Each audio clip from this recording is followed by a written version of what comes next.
All right. Happy Thursday. I don't have anything to start, so why don't we start with questions? Daphne. Thank you. So Biden and Netanyahu are due to meet. What's the main message that the U.S. is going to convey in this meeting, and what more does Israel need to do to bring this ceasefire to a reality? So I actually think they're meeting right now, or at least we're scheduled for a meeting that's starting right now. The secretary is there attending that meeting. And I would expect that the primary focus of this will be on the ongoing negotiations to reach a ceasefire deal that would bring home the hostages, including the American hostages who remain held inside Gaza, that would alleviate the suffering of the Palestinian people, that we think would set the conditions for lasting peace and lasting regional stability. And so I think the message from the American side in that meeting will be that we need to get this deal over the line, that we have been working on this for some time. It's been a tough negotiation. We've made progress. We've gotten a framework agreement, and we now need to bridge the final differences and get a deal in place so we can all move forward. And what more do you need to see from Israel, and what more do you need to see from Hamas to get this over the finish line? So I don't want to negotiate in public, but we did get I think it was a significant breakthrough that we got an agreement on the framework that the president laid out. Obviously, there were pieces of that framework that we had been negotiating for months and that we had been pushing for agreement on for months. But there are still some remaining issues. Some of those we haven't ever talked about them publicly, I don't believe, but some of those have been reported publicly that have remained sticking points. But we do believe there are practical solutions that we have put on the table, that the other mediators have put on the table, that would bridge the divide between the two parties. And so what we need to see is for an agreement to be reached. And that means both sides coming to the table in good faith and being willing to reach an agreement. And we think we can get there, but there's more work to do. And what was your take on Netanyahu's speech to Congress yesterday? Did it leave you with any concerns about his willingness to reach a deal? I don't have any overall take on his speech. Obviously, we'd heard many of the things that he said publicly yesterday. We've heard him say before in press conferences, and having been to the region with the secretary 8 times, I have heard many of the things that he said publicly. I've heard him say privately in meetings that we have held with him. But no, there was nothing in the speech that made us any more or less concerned about our chances to reach a ceasefire deal. Israel has continued to commit to us that they want to reach a ceasefire, and they have continued to join negotiations with the U.S., with Egypt, with Qatar, to try to reach an agreement. And as always, we're going to judge them by the actions that they take, not necessarily what they say in public. Okay, and then the chairman of the Joint Chiefs of Staff today said he has still not been able to see much from Israel about its day after planning once the war with Hamas ends, saying there's not a lot of detail he's been able to see from a plan from them. What's the latest on this, and are you satisfied with the pace at which the Israelis are putting this plan together? So that's accurate. They have not put forward a great deal of detail about plans for the day after, but we have been having conversations with them about this. And they are in a different place than they were several months ago when they hadn't really thought about a day after at all. And you heard the secretary talk about the dangers of Israel not planning for a day after and what it would mean for the future of Gaza and what a security threat it would pose to the state of Israel and the people of Israel. Since then, we have been engaged in conversations with them as well as with our Arab partners. There are ideas that we have put forward. There are ideas that our Arab partners have put forward. And there have been some ideas that Israel has put forward. Not fully developed yet, not fully to the place where I think you could call them a proposal, but we are at the point where we're talking with them and they're putting forward some ideas. And it is important that they take the matter seriously, just as it's important everyone take the matter seriously, because as you have heard the secretary say, in the absence of realistic plans for the day after the conflict, you will either have Israel occupying Gaza, which we reject. They have said they don't want to do. You will have Hamas in charge, which obviously is not in the interest of Israel and clearly is also not in the interest of the region. Or you'll have chaos and anarchy, which is a breeding ground for terrorism, will hurt the interests of the Palestinian people in Gaza, make it harder for them to get food and water and civilian assistance. It really is not in anyone's interest. So we're going to continue to push them to engage seriously on these plans because they're critical not just to the future of the Palestinian people, but to the future of Israel as well. Okay, and last one. What should we expect in terms of meetings over the next week to try and reach the ceasefire deal? So I don't want to preview any specific meetings. Obviously, the one happening today is important. It's important that the leaders of our two countries engage on this. It's always important when negotiators get in a room too, but it takes political consensus as well. And so oftentimes when you see the secretary in the region pushing for a ceasefire deal, there's work that's going on at a working level to try and hammer out through the details. But the secretary is there pushing for political will and political agreement and political courage to move forward by parties to a deal. And I think that's the same thing you will see the president doing in the meeting today. Thank you. Yeah. Thanks, Matt. Just to understand a little bit more in terms of this meeting today, this is not an opportunity for the Israeli Prime Minister to push any new demands. Is that correct? Oh, so I'm not going to speak for the Prime Minister. Obviously, I've made clear what we think will be the primary subject of the meeting. Won't be the only subject. Obviously, I'm sure that they will cover humanitarian assistance. They will cover the threat from Iran. They will cover stability in the region. There are any number of things that they will discuss. But that's the primary objective from our standpoint. But both sides get to talk in a meeting, so I'm sure that the Prime Minister will have his own points of view to make clear as well. Okay, we're just asking that in the context of these Israeli negotiators pushing back their trip to do in-person talks, and whether that was related to the timing of Netanyahu's meeting with Biden. But just pivoting to his address to Congress, I mean, you mentioned that he didn't say anything that would affect hostage ceasefire talks, but he did say some pretty derogatory things about U.S. protesters. Having mentioned that this is a citadel of democracy, the United States, and then to call American protesters Tehran's useful idiots, and also to cite U.S. intelligence saying that Iran had financed protesters. That is something that has been said, but we don't know the full extent of that.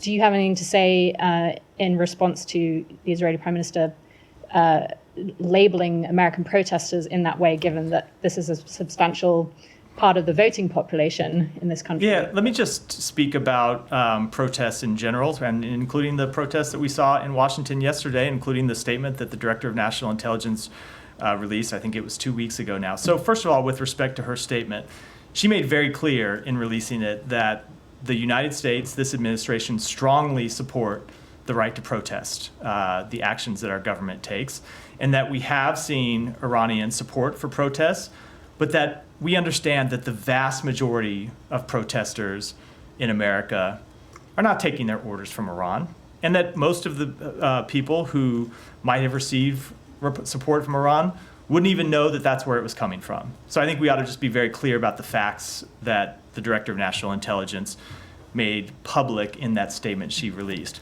On the overall issue of protests, so look, as I said, this administration, the United States, and this administration in particular, strongly supports the right of any American to protest.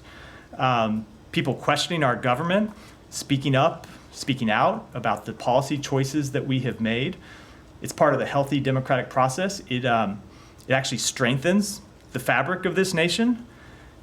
But at the same time, something is seriously wrong when you see people marching through the streets of Washington carrying Hamas banners, literal Hamas banners, carrying the Hamas flag down the streets of Washington, D.C.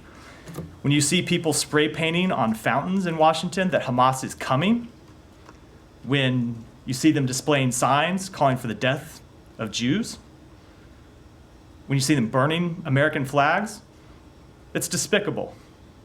It's hateful. It runs contrary to the values of this country.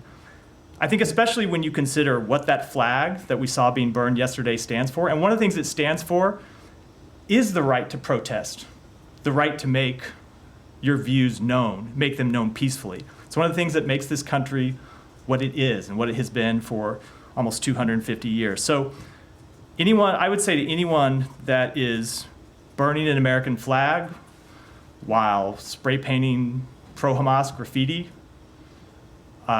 in Washington, to stop and think for a moment about what would happen if they were protesting Hamas's rule in Gaza.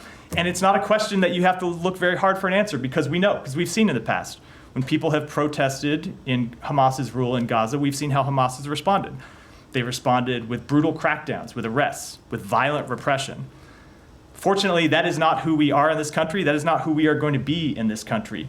We stand by, as I said, the right to protest, the right to dissent, and I know that the vast majority of people who were on the streets of Washington yesterday were patriotic Americans who were making their views known, even if they disagree with the choices that their elected officials make and the choices that we make, and we support their right to do so. But for those who were out yesterday showing support for Hamas, I would ask them to just think very hard about the choices they're making and who they are really supporting, because it is not peace, it's not democracy, and it is certainly not the values that we share as Americans. Okay, and just one more, Yeah, go sorry, ahead. can it just, on his address as well, he had mentioned that Israel has gone to extraordinary efforts to drop leaflets, to make phone calls in Gaza, and also he cited a West Point expert saying that this is, who said in the entire history of wars that Israel has, done more to, make sure that they don't hurt civilians. And do you have any comment on some of the things that he said when you look at the conclusions of the NSM report, which did question whether, Israel has been able to be compliant with international law, that there is still concern that it hasn't, and that when it comes to things like leafleting, that perhaps more could have been done. Yeah. You stand by the conclusions of that. We do. So look, response to his. yeah, remarks. so we do stand by the conclusions of that report. It is certainly accurate that Israel has taken steps to minimize civilian harm. The Prime Minister went through them yesterday. There have been others that he didn't detail, but that we've heard them speak to in the past, and that they briefed us on in the past. But it is also true that thousands upon thousands of innocent civilians have died as a result of this military campaign. Obviously, we all recognize, we've talked about it in this briefing room a number of times, about the really difficult task that Israel faces when you have Hamas hiding behind civilians, making them human shields. But at the same time, we still believe that Israel needs to do more to minimize civilian casualties. That includes in Rafah, that includes in the campaigns that they are conducting now in Khan Yunis.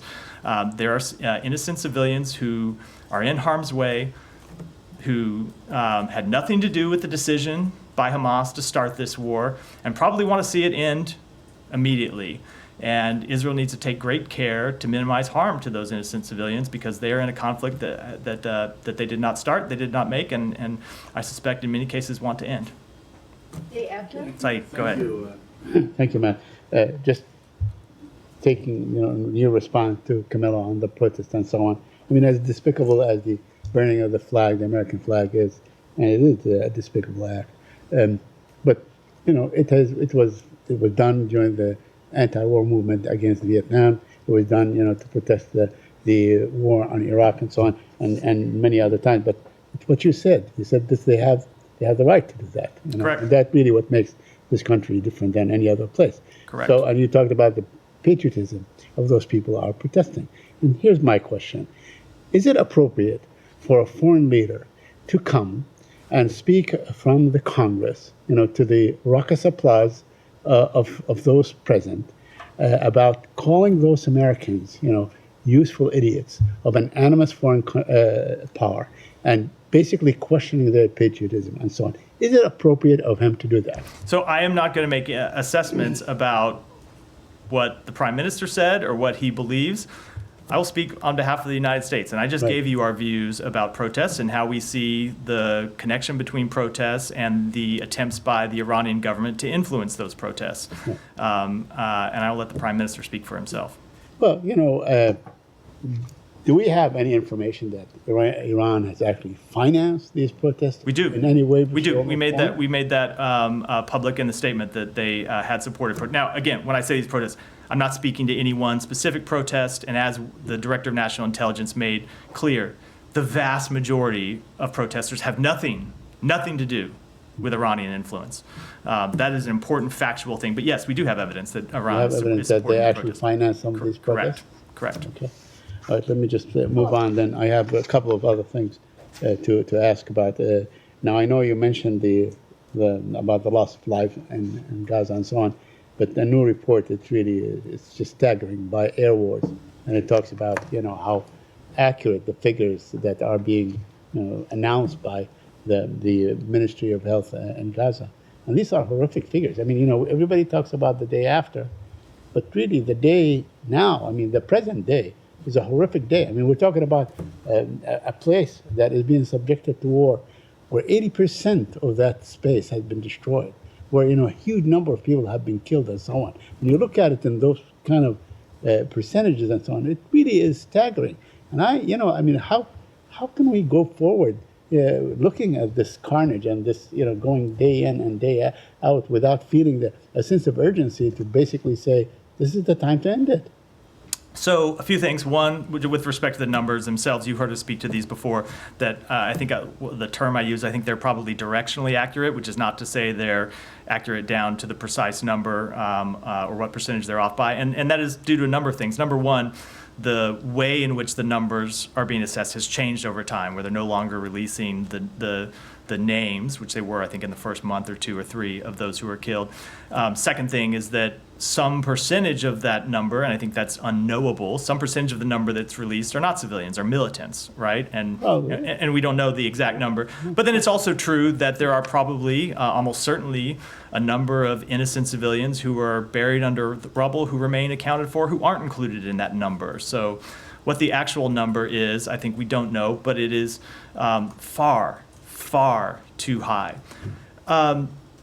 So when you ask there's something you said in the lead up to the question is where do we go from here? And I think what we would say, one of the difficult things that this region has faced for so long is there has been such tremendous loss on both sides of this conflict. Obviously, thousands of Palestinians killed in the war in Gaza. 1,200 Israelis who were killed on October 7th. And I would say the question that we would put to both the state of Israel and to leaders in the Palestinian community is where we go from here ought to be something different, and how do we get there? And the way to get there is to stop the dehumanization on both sides of people who don't look like them, don't believe the same thing as them, don't have the same views, and try to see each other as humans and try to reach political solutions that will break this conflict of violence. And so what we're trying to do as an immediate step to do that, and when I say try to do it, I mean literally right now in a meeting between the president and the prime minister, is to get a ceasefire agreement that would start to build a foundation to get us out of this mess. Now, my last question regarding the number of UN workers that have been killed, about 366. And my question pertains to to the day after in terms of aid and so on, and aid workers and organizations and so on. Do you think this is discouraging for organizations to go in Gaza and do their work? Yeah, of course it is. Of course, every person who's thinking about signing up to be an aid worker, signing up to deliver humanitarian assistance, signing up to, if you're a doctor or a nurse, to provide medical and assistance inside Gaza. Of course, they can't help, I'm sure, but think about the personal risk that they put themselves under. It's why it's so remarkable that so many people, despite those risks, continue to go do it every day. And it speaks to the enormous courage that they show in putting their lives potentially on the line to help other people. You've heard the secretary say that the remarkable thing about humanitarian workers is that not just in this conflict, but all around the world, they run to the conflict. When times when other people are, for very good reason, running away, they run to it and they try to help other people. And it just highlights the need to, while the conflict's ongoing, do everything we can to protect humanitarian workers, and we do. We work on that every day. But then ultimately, as I've said, to get a ceasefire. Yeah, go ahead. Yeah. So on Tuesday, you were asked about the Beijing Declaration. Has the U.S. get a chance to review the text, and has the United States spoken to Abbas directly regarding the declaration? And the declaration mentioned unity under the framework of PLO. What is the U.S. perspective to bring Hamas under the umbrella of PLO? Thank you. So a few things. We have, of course, seen the declaration now, which we hadn't when I spoke to this Monday or Tuesday, whenever it was. I would say that a few things about it. Just in terms of the context, it's important to remember that Fatah and Hamas have signed a number of previous declarations similar to this that ultimately have gone nowhere. So we'll wait to see what this ultimately means, but I think that's important context for everyone to remember. But when it comes to the question about the PLO, I think the important thing is that nowhere in this declaration did Hamas agree to the principles of the PLO. Nowhere, either in this declaration or anywhere else, have they renounced violence. Have they renounced the destruction of the state of Israel? Have they renounced terrorism? And have they committed to nonviolent political means to try to achieve the legitimate aspirations of the Palestinian people? So I think that tells you a lot about their intent, their continued motives, as does the fact that they continue to launch terrorist attacks against the state of Israel as recently as the last few weeks, launching rockets, tells you about their true political motives. Is this agreement reached in China similar to any similarity to the 2022 Algeria broker deal? So I'm not going to look at I can't tell you the exact text is the same as the exact text of that agreement, but there have been a number of agreements signed, not just that one, but going back all the way to 2010, 2011, where you've seen Hamas and Fatah sign similar so-called reconciliation agreements that ultimately have proven not to be worth the paper that they're written on. Paper on which they're written. I hate when people finish a sentence in a preposition. I just did it. Go ahead, Geeta. Thanks, Matt. The Islamic Republic of Iran has gone on another execution spree, and in the past month has executed a number of people. Isn't the State Department in default of the Mahsa Act, based on which you were supposed to designate some senior leadership of the Islamic Republic for violation of human rights? So we are actively implementing the law as passed by Congress and signed by the president. We do continue to enforce all of our sanctions on Iran, a number of which we have imposed for violations of human rights. And in terms of that specific law and the report that it calls for, we are actively working on the report and we'll submit it to Congress as soon as it's done. I would just note, kind of as a side note, that Congress does mandate a lot of reports for us to prepare, and never when they mandate those reports do they provide us additional appropriations to fund the writing of said reports. But we are working on it, and we will have it up to them as soon as we have it Well, for completed. this purpose, you don't have to look very far. The individuals are out there. You don't have to dig too deep. So all I will say is that we continue to work on implementing the law and providing that report. And another one also relating to sanctions, since you also mentioned it. According to the head of Iran's Atomic Energy Agency, they have been exporting or selling heavy water and radiopharmaceuticals on the global market for a while now, nuclear services and goods. Isn't that in violation of sanctions? So I will have to take that back. I just don't want to. I don't want to make a legal sanctions violation judgment from here about what does and doesn't violate the sanctions. Obviously, you've heard us say before we've imposed over 600 sanctions and export controls. But with respect to any specific violation, let me take that back and look at it and get you an answer. Okay, thank you. Yeah, Shannon. Thank you. Can I ask about the Russian and Chinese warplanes that were intercepted off the coast of Alaska?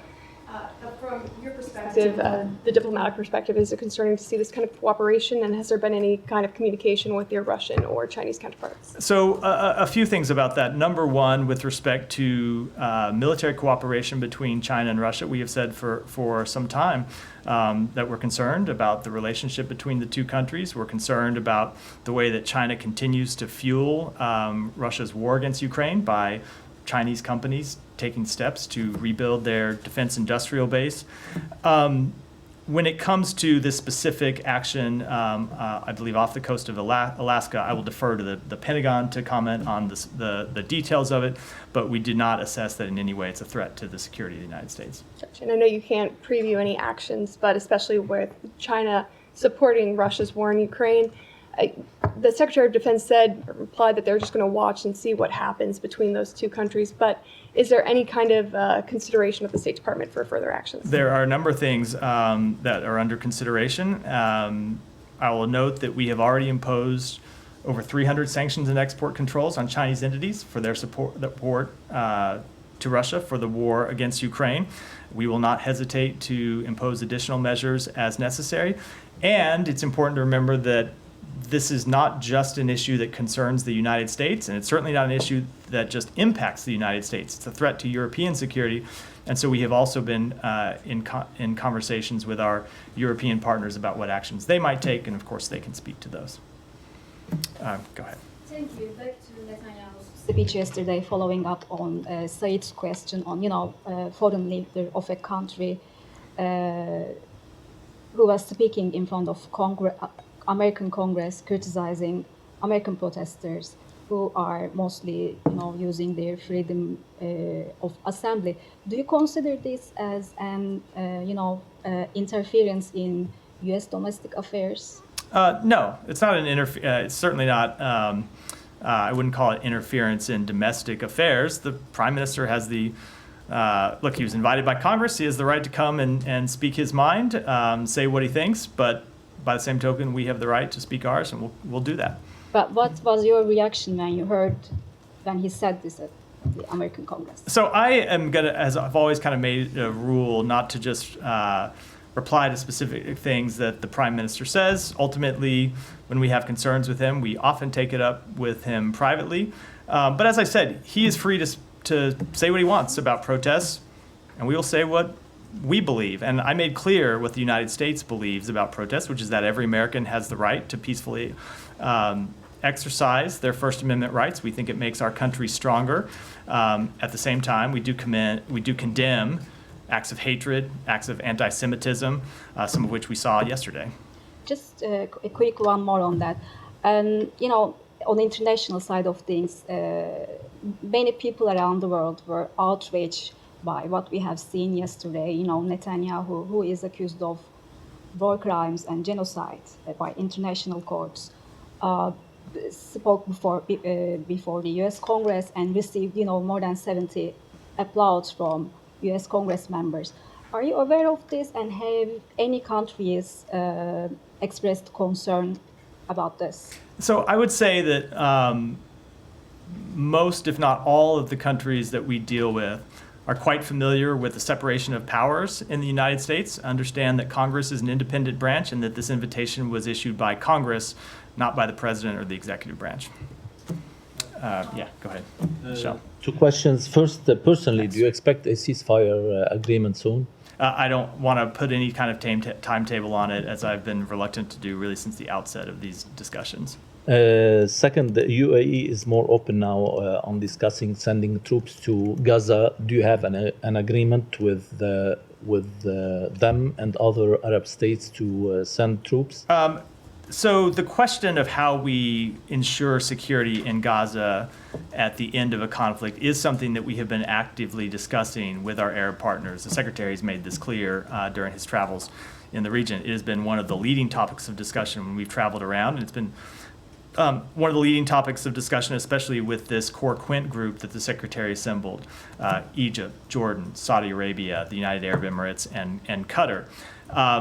We don't have any specific agreements yet on how security would be established, but we have been putting proposals forward. Our Arab partners have been putting proposals forward. We've been talking through what various countries might or might not be willing to do, what they would need from other parties to secure their agreement, to participate, and those are ongoing conversations. And who are the other countries who are ready to send troops other than? So I didn't stipulate that any one country was ready to send troops. That was the stipulation of your question, not something I said from here. I'm certainly not going to speak for any country at all in the region. Thank you. Yeah. So thank you. Going back to Netanyahu's speech to Congress, actually. So Prime Minister said specifically with regards to Rafah, and I quote, practically no civilians killed in Rafah. And it got actually standing ovation from US Congress. And you hear, I know it's different branches, State Department and Congress, and you hear acknowledging thousands of civilians, innocent civilians were killed by this as a result of this military campaign. So I'm wondering, do you think your statements here and that Congress's reaction to Netanyahu's remarks, and it was a false claim verifiable by various respectable news organizations, including ones in the United States, sending maybe conflicting messages to the rest of the world with regards to what US really wants and how it approaches to this conflict? So again, we don't speak for Congress. Yeah. And Congress doesn't speak for us. And I hope most people around the world would understand that, and understand that we are a big democracy with people with a host of different views from all sides of the political spectrum. There are people inside the Congress, including people who were at the speech today, who strenuously support everything that Israel has done. And there are other members of Congress, including some who are making their views known in the chamber, who strenuously oppose things that Israel does. That's part of what being in a democracy does. I speak on behalf of the executive branch, and I'll continue to make our views known on policy matters. I'll continue to make our views known about the facts of what has happened in Gaza and where we ought to go from here. When it comes to civilian casualties in Rafah, of course, there have been civilian casualties in Rafah. We have all seen verified reports of civilian casualties during the conflict there. Now, one thing that is true, the number of civilian casualties in the Rafah campaign is significantly lower than the number of human casualties in the campaign in Gaza City and in the campaign in Khan Yunis. We think that's for a number of reasons. One of the reasons is that a number of people in Rafah evacuated sooner or early in the campaign, before the campaign really began in earnest. Another of the reasons we think is that we were pushing Israel to execute a more limited campaign than what they did in Gaza City and what they did in Khan Yunis, and they ultimately did that. But of course, there were still civilians that died in Rafah, and every civilian death is a tragedy. And I understand you're speaking on behalf of the United States. So when you are saying we are a big democracy, different branches, so Congress's reaction to Netanyahu's speech, doesn't that represent what the United States want with regards to what Israel wants there are in that conflict? 535 members of Congress. They don't all have the same view, and each one of them has a vote and has a voice in what Congress does. And some of them share the views of the administration, some of them don't, to put matters lightly, and they have all sorts of different views. So people, I think, when making assessments about what the United States believes, they got to look at, when you want to make an assessment about what the executive branch believes, you can look at what the president says, the secretary says, and what I say. When you want to look to what Congress believes, you have to look at what they say, but ultimately how they vote. Yeah. Thank you, because I wanted to ask, because Turkish foreign minister just harshly criticized the U.S. Congress's reaction to Netanyahu. I wonder, since the ceasefire talks are ongoing, I wonder do you find those maybe false claims made by Netanyahu towards Congress somehow troubling with regards to ceasefire talks? I don't assess that anything the prime minister said yesterday is going to have an impact on the ceasefire talks one way or the other. Thank you. Alex, go ahead. Thank you, Mike. I have several topics, but before that, let me follow up on the Masa Act, which just said, which is about sanctioning Iranian leadership for gross human rights violations.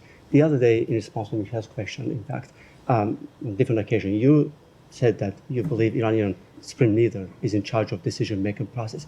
Do you have any doubt in your mind that Iranian leaders are responsible for the killing of Masa and others? Obviously, the government of Iran is responsible for all the actions that the regime takes. Then why is the U.S. government so reluctant to impose human rights sanctions on Iranian supreme leader? Alex, I love you and I have often tangled over this question when we've talked about it in the context of Russia, where you will often seize on one particular action that you wish that the United States would take and ignore the vast sea of other actions that we have taken. When it comes to Iran, we have imposed over 600 sanctions and export controls for Iran's behavior across a wide range of areas, including their support for terrorism, including their hostile actions to their neighbors, and of course, including for their brutal crackdown on human rights at home. And I think you can expect to see us continue to take those actions. But as you've also heard me say before, I'm never going to engage with you on one specific proposed sanction because we don't preview those in advance for, I think, very good reasons. I mean, so it's not me, it's the law of the land. The U.S. Congress is asking the U.S. government to take this action. Moving to Russia and Ukraine. So Romania has confirmed that more Russian drones showed up in its airspace. 3 Shahed only from last night. Does this require decisive action or response from NATO? So I'm not going to speak to that matter, only because there is still an ongoing investigation into what exactly happened and how it might happen, how it might have happened, and I think it's not appropriate for me to comment on it in advance. But obviously, we fully support all of our NATO allies. The president has made that clear from the outset of this conflict and from the outset of the administration. Is there any discussion going behind the scene between the allies? And I'm never going to talk about private So, discussions. I mean, as a Alex, I'm going to move on only because I got to leave in One nine. last topic. I have to leave in 9 minutes. I see a number of people with their hands up. Go ahead. Thank you so much. On student visas and Iranian, schools are opening very soon, and there are so many Iranian students still waiting for their visas and clearances. Do you have any plans, any initiatives to expedite the process for these students? So let me just say that every year we welcome thousands of Iranian students to college campuses and universities. We have very strong disagreements with the leadership in Tehran, but we have no quarrel with the Iranian people who are the victims of repression and victims of the brutal tactics by the Iranian regime. Let me just say, there were, just as a factual matter, there were 10,000 Iranian students who studied in the United States during the last academic year, up 16% from the year before, all of whom we granted visas to come and study in the United States. We do expect those numbers to increase over time, but as I've said before, when I've asked about similar matters, I think from Gita actually, I can't speak to the specifics of any one visa case or really any category of visa cases, other than to say that, you know, every visa decision we make is a national security decision. Every prospective traveler has to go through. It wasn't Saeed this time. Somebody's displaying their Google directions to get the hell out of here. I don't know who that is. Every visa applicant has to undergo extensive security screening. We take that incredibly seriously. We go through a thorough process before granting visas to individual, but we think it's important to grant those visas as expeditiously as possible. And I think that's been shown by the fact that we have granted so many visas to Iranian students, a number that has increased, as I said, from the 2 years ago to the previous year, and we expect to continue to increase. So, but the State Department is precisely in charge of this. You don't have any plans specifically for Iranian students so that they won't miss the deadlines? So as I just said, we have already seen let me say it a different way. The proof ultimately, I know we always get anecdotal cases that are put forward to us often in this briefing room. But the proof ultimately of how we're doing when it comes to looking at any matter can be in the data. And when you look at the data here, it shows that the number of students who have received visas from Iran has increased. And we expect it to continue to increase. Now, of course, that doesn't mean that every visa gets approved. And it certainly doesn't mean that every visa gets approved quickly, because sometimes they're just harder questions that we have to answer in doing our screening. But we do try to go through it as quickly as possible so we can get those visas approved. Yeah. Separate topic on journalist Arzu Kamasheva. Has her conviction brought the State Department closer to designating her as wrongfully detained? And do you think that designation would have made her conviction less likely?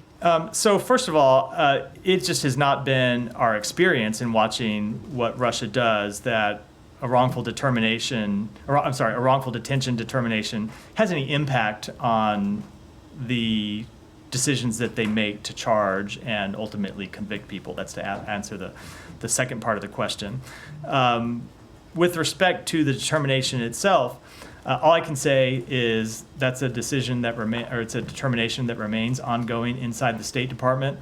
But that this is a case that we take incredibly seriously. The Secretary himself is engaged on this case and takes it incredibly seriously, and we want to see her released.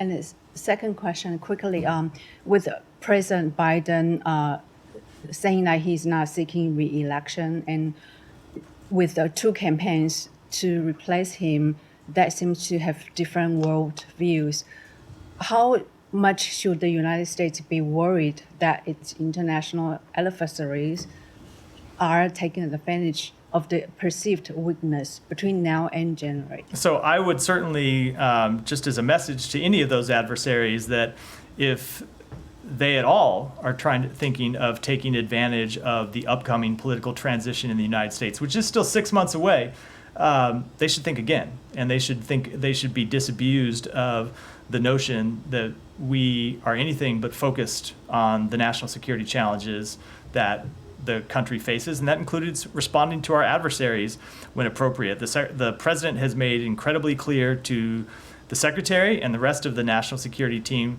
that he expects them to be focused for this next 6 months, that he expects them to advance the foreign policy objectives that he laid out from the outset of the administration and that we have put into place over the course of the last 3.5 years.